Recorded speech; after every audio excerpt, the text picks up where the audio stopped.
Apa kabar sahabat setia surga wanita? Semoga sahabat sekalian selalu dalam keadaan sehat walafiat. Amin ya rabbal alamin. Cerita perjuangan Martha Christina Tiahahu, pahlawan dari tanah Maluku. Perang selalu identik dengan kerusuhan, nyawa yang berjatuhan, serta kesedihan. Namun bila perang itu adalah bagian dari perjuangan meraih kemerdekaan, maka pengorbanan itu adalah sesuatu yang harus dilakukan, biarpun nyawa yang akan jadi taruhannya. Para pahlawan nasional Indonesia dahulu tidak ragu untuk berkorban, dan terus berjuang untuk mendapatkan kemerdekaan.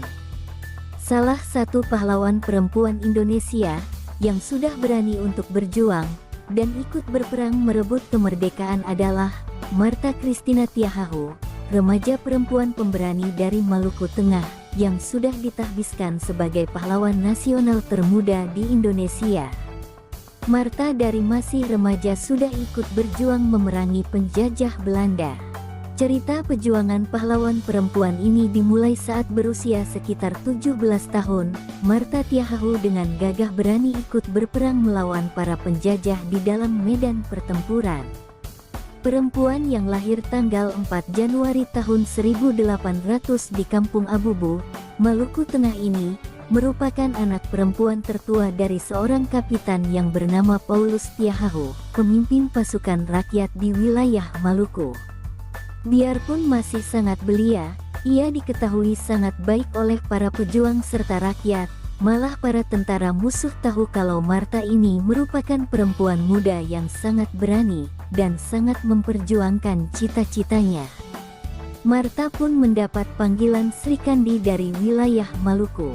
Dengan rambut yang tergerai panjang, dihiasi kain ikat kepala dengan rona merah, Martha berjuang bersama sang ayah yang pegang senjata, untuk mengusir para pasukan Belanda yang berada di Nusa Laut atau Saparua. Pada waktu yang sama, Patimura juga sedang berjuang memerangi dominasi pasukan Belanda yang ada di wilayah Saparua. Peperangan di Saparua meluas ke wilayah Nusa Laut serta daerah sekitarnya. Sebelum kita melanjutkan video ini, alangkah baiknya untuk menekan tombol like dan subscribe untuk membantu channel ini berkembang, serta nyalakan lonceng notifikasinya, agar Anda tidak ketinggalan informasi terbaru dari kami. Peran Martha Christina Tiahahu.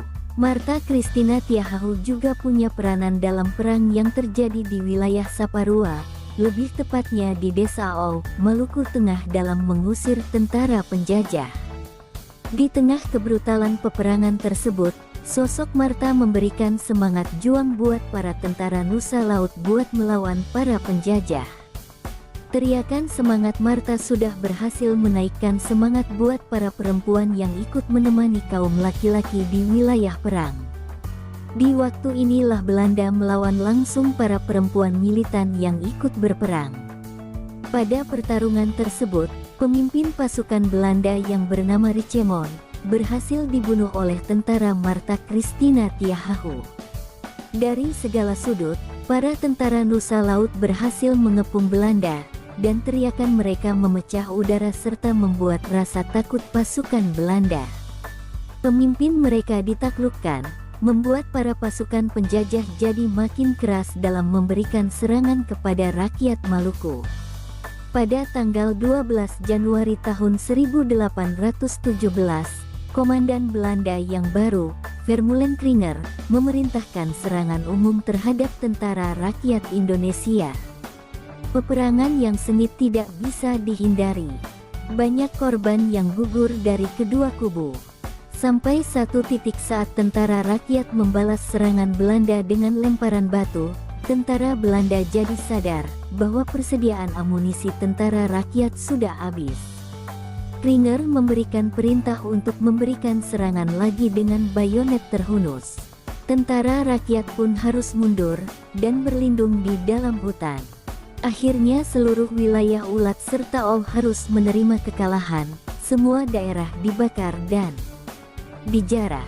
Martha Christina Tiahahu dengan ayahnya serta para pejuang yang lain ditangkap, dan digiring ke kapal Belanda, yaitu Everstein.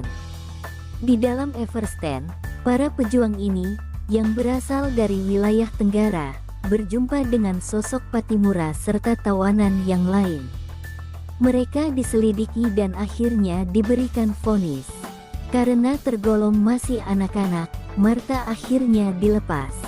Namun ayahnya yang bernama Paulus Tiahahu tetap diberikan vonis, yaitu hukuman mati. Pada bulan Desember tahun 1817, Martha dengan pejuang lain ditangkap lagi dan dikirim ke Pulau Jawa untuk dipekerjakan secara paksa di kebun kopi. Dalam perjalanan ke Pulau Jawa, tetap terjadi perlawanan terhadap tentara Belanda di dalam kapal Everstand. Akhir hayat Martha. Dalam kapal, kesehatan fisik Martha makin menurun, ia tidak mau makan serta minum obat. Akhirnya pada tanggal 2 Januari tahun 1818, setelah melewati Sulawesi Selatan, Martha kemudian mengembuskan nafas terakhir.